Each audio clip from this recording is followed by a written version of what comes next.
Now it's time to take a look at what's making the headlines in the papers this morning. Let's bring in, gentlemen, of course, always here on Saturday morning. Kola Lakpeni is an international human rights lawyer, and Sunday is his group news editor, leadership newspaper. Gentlemen, thank you for joining us on the program this morning.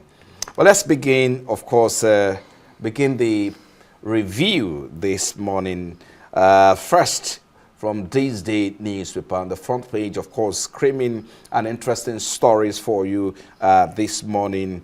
Tambuwal, Tinubu, APC destabilizing opposition parties, ones against one party state. Vows coalition will unseat president democratically in 2027. And sixth, he never betrayed Wike.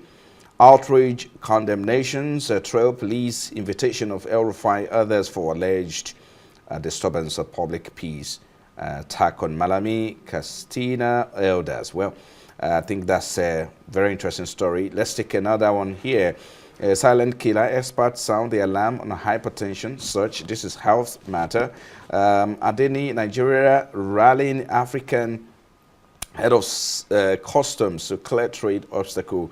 And that's talking about the need to, ease of trade, or in terms of facilitate ease of trade in Nigeria. India Oil Corporation shuns U.S. crude, buys 2 million barrels from Nigeria. I think these are the major story here on the front page of this day. But let me bring in here on this one, particularly Kola. Of course, this story is not the, it's also on the other front pages of the papers. But Tambuwal is talking about Tinubu and the APC destabilizing opposition parties and warning against the one-party state. And this also is more like an echo or what has been reflected before, that look, Nigeria is headed towards one-party state. How do you address these concerns by, some politicians? Well, I think former Governor Tambuwal is the last person who should be talking about destabilization of parties. It has no moral right because it did that to PDP. Right. Remember the new PDP, as they call it. The five governors? Yeah, who splintered the party. Before the 2023 exactly. Presidential election. He has no moral right. He's like the pot calling the kettle black. I would say no more about it. You should keep quiet. Well, Sunday, I guess you have something to say about that. Yeah, well, as the 2027 general election draw closer, we will see more of such allegations about opposition accusing the ruling party and the ruling party also accusing the opposition. But what I want to say concerning that front page of this day is that the attack on the former Attorney General of the Federation, Abubakar Malami, and Katsina Elder, I think that is condemnable, and even the APC in Katsina State also condemns such an attack. So who carry out the attack? So the police need to come out clearly and ensure they make arrests, because the police said that they couldn't make any arrests. So who carry out the attacks? So the inability of the police to tell Nigerians who carry out the attack is a problem. So because a lot of this kind of political issues will come up. So the police or the security agencies must be up to their game so that we don't keep accusing one another on things that we can tackle. Well, I mean, some have also said, look, this is also part of, politics ahead of the 2027, and it's about, maybe Tambuwal was just being passionate about the fact that they need to restore, stability in the party. And the fact that APC also has been accused of using some of its agents, to destabilize opposition. So perhaps that is why this concern is also raised as well. He should allow someone else to speak. He doesn't have any moral right. We should allow someone else to speak. I mean, these politicians sometimes take us off for a ride. This statement is like a statement coming from a clown. How do you destroy the mother party that gave you power, made you a governor? then you and 4 other people constituted yourself into a gang, and you split the party. And then you have the nerve to start talking about one party being destabilized. You are the major perpetrator of destabilization. If there was a penalty or a criminal charge for destabilizing parties, it probably would be in jail now. So he should keep quiet. Well, let's take a look at another interesting headline there. This one is business. Now, India Oil Corporation shuns U.S. crude, buys 2 million barrels from Nigeria. Of course, some have said, well, because India is one of the world's largest oil importers and Nigeria's key crude buyer as well. So this move, some people have said it indicates a preference shift, away from the U.S., crude, as it were. So, and this could mean a lot for Nigeria in terms of, earnings. And we also talk about the fact that Nigeria needs to earn more, revenue, because, of course, of the cash crunch that is also impacting heavily on Nigerian treasury. So would you want to, let me bring you in, Kola. What you've seen here is just international politics and diplomacy at play. And this is a subtle retaliation for what the US president did with imposing tariffs on the world. So India is going to go like, okay, you impose a tariff on me and you still want me to trade with you and buy this amount of oil from you. I would go with new allies. And that's what has happened. It's purely simple. Without making any noise about it, without shouting about it, this is definitely going to help Nigeria's revenue base, especially now that we've met our targets. There should be more income coming in for the country.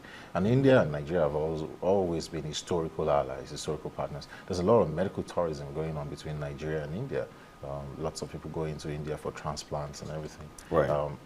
We've always had a thriving Indian community in Nigeria. When I was in secondary school, Government College Ibadan, I had quite a number of teachers from the Indian subcontinent, India, Pakistan, Bangladesh, Sri Lanka, all those areas. They were our science teachers. So there's always been a cross-fertilization going on. This should definitely bolster ties between both countries. Okay, let's look at Punch. Let's pull up Punch. Very interesting story there. Fresh Ebola outbreaks screaming loud at me. The federal government tightens border controls. Some of the riders, government reactivates portals, employs more surveillance staff. WHO releases about $500,000 US as pandemic. Kills 16 in DR Congo, and this is really a more like scary. Some people have called it. It's a scary situation right now. So let me bring you on this one. Sunday, speak to us on this. Yeah, it's a serious issue, but then I know that the Nigerian borders are not like the way they used to be before. For the first time when this Ebola outbreak, came up, I think, was it in 2013, 2014 or so, yeah, or 2014, 2012, 2013, and all that, A lot of people didn't know much about it, and from that time, it has been coming up and going, because since people understand the way it is and its operation, I think now every country is aware of the viciousness of Ebola, but I think it won't carry people unaware as it happened as it were before. Yeah. So, because the question is, how prepared is Nigeria's health sector for another Ebola, scare? That is always the challenge. Remember when this gentleman, I forget his first name now, his name was Sawyer, a certain Mr. Sawyer, Liberian, came into our country knowing that he had this disease, fooled the authorities, tried to use the auspices of an international organization and the training to come in. And we were saved a huge catastrophe by the late Dr. Amelia Adadevo, heroine par excellence. She would always be remembered for standing her ground, and she paid the ultimate price with that. I hope that the structures which we had put in place at that period in time, we still can resuscitate them. Those structures were also tested during the pandemic, and the lockdown, etc. The problem in Nigeria is continuity. you might get to those facilities now and they are decrepit or they are not being maintained. I'm not saying that is the situation. I'm Right. just going by our antecedents. But watch out for international response, especially targeted towards the Africans.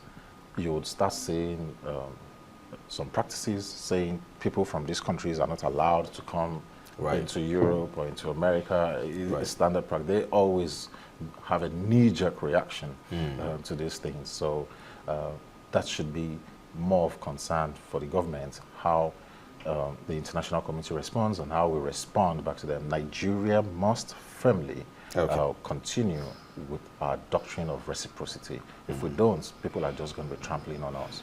Okay. I also need you to comment on this one. I mean, the one interesting story there with the Punch also mentioned about issue of Simon Ekpa, the father Simon Ekpa's was also, I mean, the one man who was very powerful, from sit at home, mastermind to prisoner, rise and fall of Simon Ekpa. And the question is that, I mean, a Finland-based, it's also a very, very hardworking in terms of leadership. He has the capacity because we saw some of those things he did. At a point, he contested, for a political position in Finland at the time. So someone wondering that a very gentleman and with a very bright future, how did he, become? I'll take three themes from that. The first was that Simon Ekpa was a Frankenstein monster created by Nnamdi Kanu. Okay, when Nnamdi Kanu was imprisoned and Simon Ekpa was supposed to continue with that, he went overboard, and we saw the result of what has occurred. How one gentleman will sit down in his basement or in his study in Finland and be controlling events in eastern Nigeria baffles me. I wonder why the government did not require for his extradition on time. I guess if you want to extradite him, being a Finnish citizen as well, is a dual national, then if I were the council on the other side, I would raise concerns about human rights treatment, etc. in Nigeria. So that's the first angle, how this man was able to sit where he was, directing affairs, having been created. It was a creation of Nnamdi Kanu. And even when Nnamdi Kanu said, hey, stop, do this, don't do, he didn't listen. He declared himself prime minister and all that. The second theme from it is the response of the Finnish government. Eventually, maybe they were a bit reluctant to act because of the citizen. But eventually, when they acted, they got all their facts together, all their information, and he was properly dealt with. They gave him no room to maneuver. Look at the legal system. This, even though they apologized that his trial took a while, but it was concluded definitively. Did you see any IPOB people going there to go and protest? They do that at their own risk. They know what has happened. Europe will clamp down fiercely on terrorism. What have we learned? Nnamdi Kanu has been under the machinery of justice for years, and we've not been able to conclude a trial. And Finland has been able to do so, in a short period. Yes, I think with less than 3 weeks. And now Nigerian government is now hailing the Finnish. Oh, thank you. It's as though thank you for helping us to curb this menace. Because we've demonstrated, we've politicized Kanu's trial in Nigeria. And his trial needs to be concluded. It's either the government wants to go for a political solution, or you go for a judicial solution and allow the gentleman to go on appeal or wherever. But we can't go on. There must be an end to litigation. And Kanu's agitation, I don't support his calls for burning the country down, or the eastern part of the country, attacking people, sit at home Monday. There's a huge cost, economic cost, apart from even the loss of lives and everything, for shutting down the whole of eastern Nigeria because of agitation. However, we must remember that the right to self-determination is a recognized international right. There has to be a balance. So if someone is agitating for self-determination, let him go through the proper channel. And the government should not be so fierce. That should be an opportunity for government to listen to the agitations of what he's saying. But it seems the case is different in Nigeria. What baffles me is the fact that the same Simon Ekpa, you know, he won medals for Nigeria, and even Nnamdi Kanu in the time past, you know. So you have seen a country where it was a pride before, and suddenly you begin to, you know, start up some kind of agitation that you know, not in a legal way, an illegal agitation that are bringing up bloodshed, that are crippling economic activities. I think it's not a proper way to go on agitation. And just as Enipami have said, we need to look at this issue, and other Nigerians should also learn from this. Yes, the Constitution stipulates processes where an individual can seek for self-determination. Okay, let's quickly run. Leadership is next, and I want to bring you on this Sunday, 2027. Shaky political base structure threatens Jonathan's comeback. Of course, former Goodluck Jonathan has been rumored to be considering a political return in 2027. However, his you know, fragmented support base, you know, when you talk about shifting alliances and weakening PDP structure, seems to have raised some doubt about his comeback or return to PDP. So, but let's look at it's Nigeria, because some people is that does Jonathan still, you know, command that grassroots loyalty in the Niger Delta and beyond, even across the south and north of Nigeria. Let me bring you on. Yeah, the fact still remains that once you've served as the Nigerian president, of course, you will have followers in every local government, because the fact that whether you do well or not, there may be people who will be satisfied with your action and inaction. And so, but looking at the game in 2027, it's a different thing entirely. And I think the president, the former president, Goodluck Jonathan, need to look at it very critically, even though he has not opened his mouth to say that he is going to contest, you know, but his cousin have always been talking about that, even attacking people who are advising the president to, you know, not to throw himself into that kind of contest that may dent his image. Let's quickly run because of our time. I want to bring you on this one. Let's pull up Guardian. The Guardian is next. I want to bring you on this one, caller. South, an oil-rich region with dung hills of abandoned project. You can see, and if you look at the 6, you know, governors there, starting from, you know, Senator Donyediri of you know, of Bayelsa State, you have Pastor Imoen of, you know, Akwa Ibom State, you have Sheriff Oborowori of Delta State, you have, you know, Basiotu of, you know, Cross River State, and then you have Monday Okpewolo in Edo State, and of course the suspended Simfubara. Speak on this, because some people have said, look, this is not a, perhaps, you know, why has the oil-rich South, you know, remain underdeveloped despite decades of, you know, revenue generation and allocation? Even the revision, 30% derivation goes to them.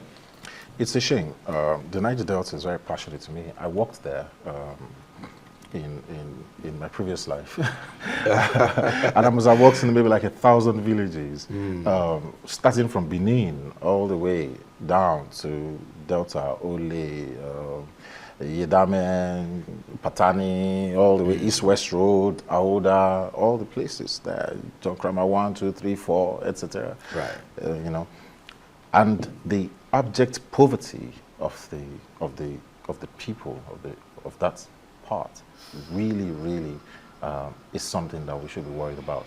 There are parts of this Niger Delta in Warri, in Rivers, in Bayelsa, etc., where gas flaring goes on 24/7. The children don't know a difference between night and day. We destroy the fishing nets, we destroy the crops, we do everything, we pollute the whole area, and there seems to be not enough adequate jobs for them. On top of all these that we have now done, we now give them abandoned projects. We don't. It should be the El Dorado of Nigeria, going by the amount of money. This is the goose that lays the golden eggs.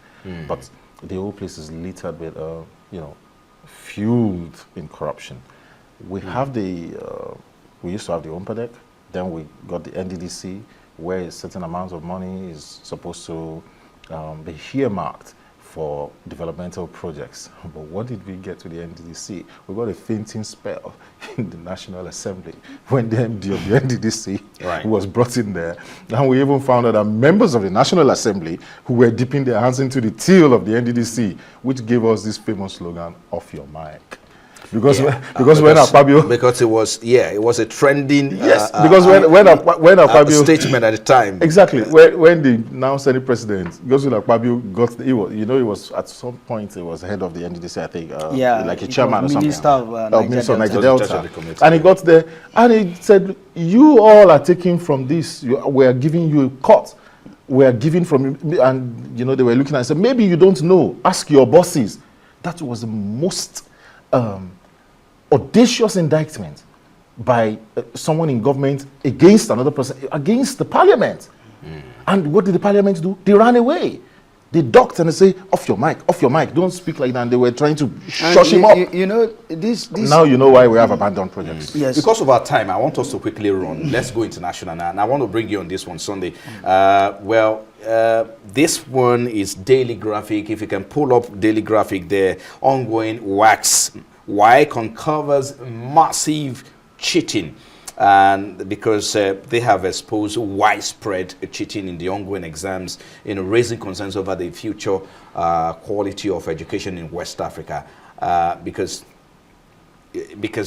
I mean, how does these affect West Africans' human capital development? Is a question of human development. What kind of student are we producing, or human capital are we producing?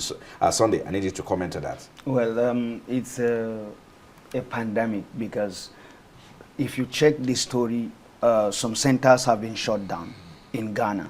The same thing in Nigeria, and these are things, because since it is an external examination, not an examination in the school, so most schools, they always want to ensure that their students, whether they know it or they don't know it, they want them to pass, and it's causing a lot of serious issues in the society. That's why some students will not want to read. All they know is that maybe at the end of the external exams, they may get help, and so it's reducing the standard of education, and making schools to turn out poor students that may not do well in the tertiary institutions. Okay, let me bring you on this one. Caller, Daily Mail is next. Let's pull up Daily Mail and see another day in Labour's socialist utopia. Nightmare on Downing Street. Reina's resignation sparks a chaotic reshuffle. Of course, some people say this reflects Britain's political instability under the Labour government, using his, kind of, because they are saying Reina's resignation likely, will trigger a kind of reshufflement and further unsettling governance. Speak to us about this one, because it's Labour's instability a reflection of deeper, ideological divides or leadership flaws when you look at, especially the Labour Party itself and those leading it? Well, I think the last time the United Kingdom really had a stable government was during the time of Tony Blair. Once Tony Blair left after being in power for like 9 or 10 years, and Gordon Brown came in and they started pillorying him. It was a Labour government then. Gordon Brown, of course, lost the election. It was a hung parliament. And then the Conservatives, David Cameron and the Lib Dems, formed a coalition and kind of cobbled through for a couple of years, and then it became musical chairs all over again. We even had a prime minister for 43 days or so, Liz Truss, I think, Boris, blah, blah, blah. Boris came in and resigned. He couldn't stay as well. And then here we are with this present Stammer. So I think it's unfair for the Tories to say that the Labour Party itself is causing instability in the UK, because they did the same as well. But that's typical British politics. They would find their feet. They might do a party reshufflement. We might even see maybe a flash election, and maybe Kemi would be able to have a shot. But because Kemi is also complaining about racism. I mean, she's also complaining about racism as well. The problem with Kemi is so like let's make it like quick. the shepherd who was given a sheep to look after, and because she felt there wasn't enough, this shepherd felt there wasn't enough excitement, he kept on crying wolf. So he did it the first time, and all the villagers came out and wanted to help. There was no wolf. He did it the second time. There was no wolf. By the time the wolf actually came and devoured all the sheep, and the shepherd was calling wolf, wolf, nobody answered. And that's Kemi for you. Yeah. She throws Nigeria under the bus. She would throw the UK under the bus. We have to go now. 10 seconds, Sunday. Yeah. 10 seconds. A lot of reshuffling have been done within the Starmer's administration, and so let's wait and see whether there will be. All right, I think we'll have to leave it there. Thank you so much. Sunday Isua is the group news editor, leadership newspaper, and of course Kola Lakwini is an international human rights lawyer. Gentlemen, thank you for coming on Daybreak. Well, that's all we have time for here on Daybreak. I am Frank Omalapen. It's goodbye from me. Please do keep it here on Arise News.